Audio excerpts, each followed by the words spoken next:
ബഹുമാനപ്പെട്ട സ്പീക്കറും ബഹുമാന്യനായ മുഖ്യമന്ത്രിയും ഇവിടെ പ്രകടിപ്പിച്ച അഭിപ്രായങ്ങളോട് ഞാൻ പൂർണ്ണമായി യോജിക്കുന്നു. വയനാട് ദുരന്തം നമ്മുടെ എല്ലാവരുടെയും മനസ്സിലുണ്ടാക്കിയ നോവ് നമ്മുടെ ജീവിതാവസാനം വരെ പോവില്ല, അതുണ്ടാവും, കൂടെ ഉണ്ടാവും. അവിടെ പാവപ്പെട്ടവരുടെ സങ്കടങ്ങൾ, അവരുടെ നൊമ്പരങ്ങൾ കാലത്തിന് മായ്ച്ചു കളയാൻ കഴിയാത്തതാണ്. നമ്മുടെ സമീപകാലത്ത് നമ്മൾ ദർശിച്ച ഏറ്റവും വലിയ സങ്കടങ്ങളാണ് നമ്മൾ വയനാട്ടിൽ കണ്ടത്. നിരവധി ആളുകൾക്ക് ഇവിടെ പറഞ്ഞതുപോലെ ജീവൻ നഷ്ടപ്പെട്ടു, ഒരുപാട് പേർ അനാഥരായി, കുഞ്ഞുങ്ങൾ മാത്രം അവശേഷിച്ച വീടുകളുണ്ട്, പ്രായമായവർ മാത്രം അവശേഷിച്ച വീടുകളുണ്ട്, ബന്ധുക്കളെ മുഴുവൻ നഷ്ടപ്പെട്ടവരുണ്ട്, ആരും ബാക്കിയാവാത്ത 67ഓളം കുടുംബങ്ങളുണ്ട്. ഓരോ കുടുംബത്തിലും ഓരോ തരത്തിലുള്ള സങ്കടങ്ങളാണ്.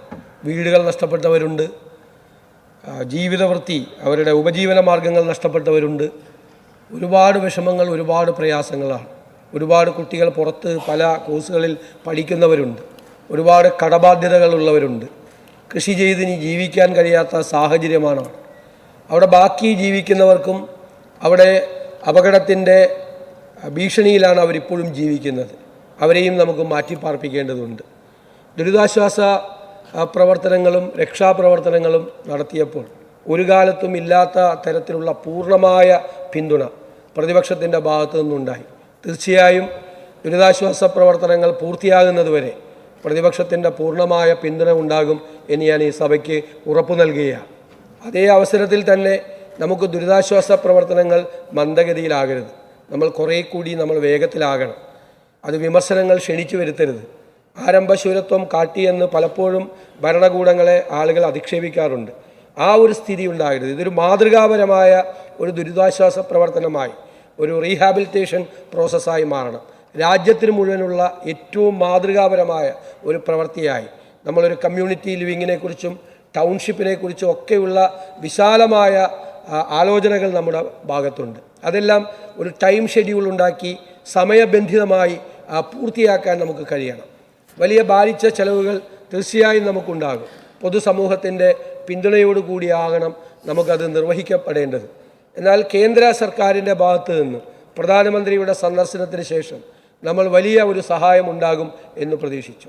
ദൗർഭാഗ്യകരമെന്ന് പറയട്ടെ, ഇതുവരെ ഒരു താൽക്കാലികമായ ഒരു അലോക്കേഷൻ പോലും, ഒരു സ്പെഷ്യൽ ഫിനാൻസ് പാക്കേജാണ് നമ്മൾ പ്രതീക്ഷിച്ചത്, താൽക്കാലികമായ ഒരു അലോക്കേഷൻ പോലും നമുക്കുണ്ടായില്ല എന്നുള്ളത് ദൗർഭാഗ്യകരമാണ് എന്ന് പറയാതെ പോകാൻ നമുക്ക് വയ്യ.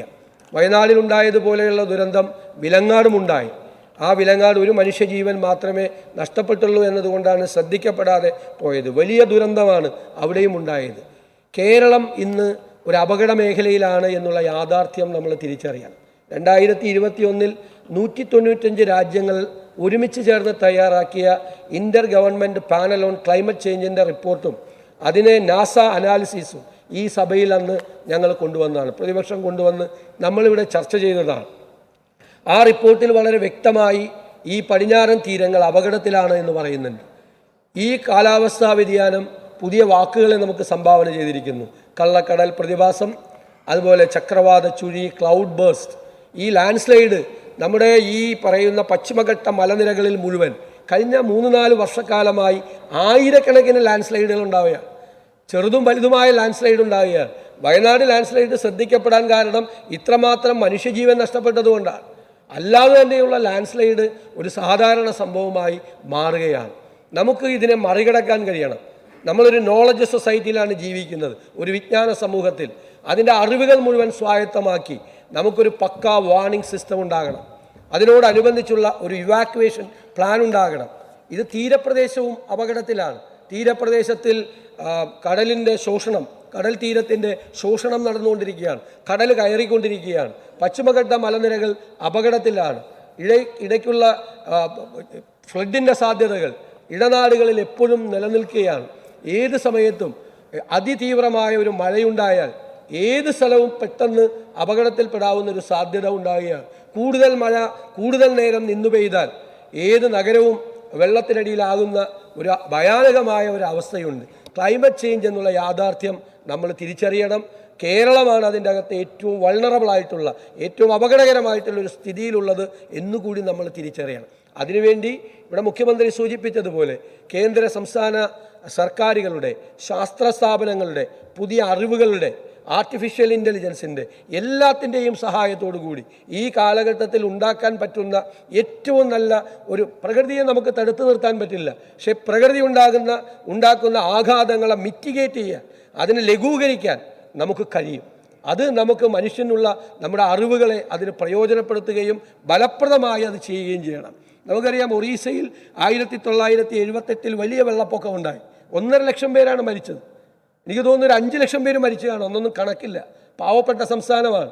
പക്ഷേ 3-4 വർഷക്കാലം മുമ്പ് അവിടെ ഇതുപോലെ അതിനേക്കാൾ ഭീകരമായ ഒരു ചുഴലിക്കൊടുങ്കാറ്റുണ്ടായപ്പോൾ കേവലം 2 പേര് മാത്രമാണ് മരിച്ചത്. ഒറീസ പോലുള്ള ഒരു സംസ്ഥാനത്തിന് ആ ചുഴലിക്കൊടുങ്കാറ്റിനെ തടുത്തു നിർത്താൻ ആവശ്യമായ അന്താരാഷ്ട്ര നിലവാരമുള്ള ഒരു വാർണിംഗ് സിസ്റ്റവും ഒരു ഇവാക്യുവേഷൻ പ്ലാനും തയ്യാറാക്കാൻ കഴിഞ്ഞു. കേരളത്തിനത് കഴിയും, നമുക്ക് കഴിയണം. ഇനി എല്ലാ കാര്യങ്ങളും നാം ചിന്തിക്കുമ്പോൾ, ഏത് പോളിസി ഫ്രെയിം ചെയ്യുമ്പോഴും അതിലെ ഏറ്റവും പ്രധാനപ്പെട്ട കമ്പോണൻറ്റ് ക്ലൈമറ്റ് ചേഞ്ച് ആയിരിക്കണം. ഏത് ഡെവലപ്മെൻറ്റ് പ്രോജക്റ്റ് നമ്മുടെ മുമ്പിൽ വരുമ്പോഴും ക്ലൈമറ്റ് ചേഞ്ചിൻ്റെ അടിസ്ഥാനത്തിൽ കൂടി വേണം. ഒരു എൻവയൺമെൻറ്റ് ഇമ്പാക്റ്റ് സ്റ്റഡി നടത്താതെ നമുക്കിനി ഒന്നും ചെയ്യാൻ നമുക്ക് കഴിയില്ല. അത് മനസ്സിലാക്കി വേണം, പ്രകൃതി ഉണ്ടാക്കുന്ന ദുരന്തങ്ങളെ മനസ്സിലാക്കി നമ്മൾ പോളിസി ഫ്രെയിം ചെയ്യുകയും നമ്മുടെ നയരൂപീകരണം നമ്മൾ നടത്തുകയും നമ്മൾ വികസന പദ്ധതികൾ ആവിഷ്കരിക്കുകയും ചെയ്യണം. അങ്ങനെ ഒരു പുതിയ അപ്രോച്ച് നമുക്ക്, ഇത് പ്രകൃതി നമുക്ക് നൽകുന്ന മുന്നറിയിപ്പായി നമ്മൾ കണക്കാക്കണം. വാർണിംഗ് ആണ്, നിങ്ങൾ ശ്രദ്ധിക്കണം, നിങ്ങൾ അപകടാവസ്ഥയിലാണ് എന്നുള്ള വലിയ മുന്നറിയിപ്പായി നമുക്ക് കാണാൻ കഴിയണം. ഏറ്റവും നല്ല മോഡൽ റീഹാബിലിറ്റേഷൻ പ്രോസസ്സ് അവിടെ നടപ്പാക്കണം. ഞാൻ ദീർഘിപ്പിക്കുന്നില്ല. അവിടെ ജീവൻ നഷ്ടപ്പെട്ട, ബന്ധുക്കൾ നഷ്ടപ്പെട്ട, ഏറ്റവും വേണ്ടപ്പെട്ടവർ നഷ്ടപ്പെട്ട പാവങ്ങളുടെ സങ്കടത്തിനോടൊപ്പം ഞങ്ങളും ആ ദുഃഖം പങ്കുവയ്ക്കും.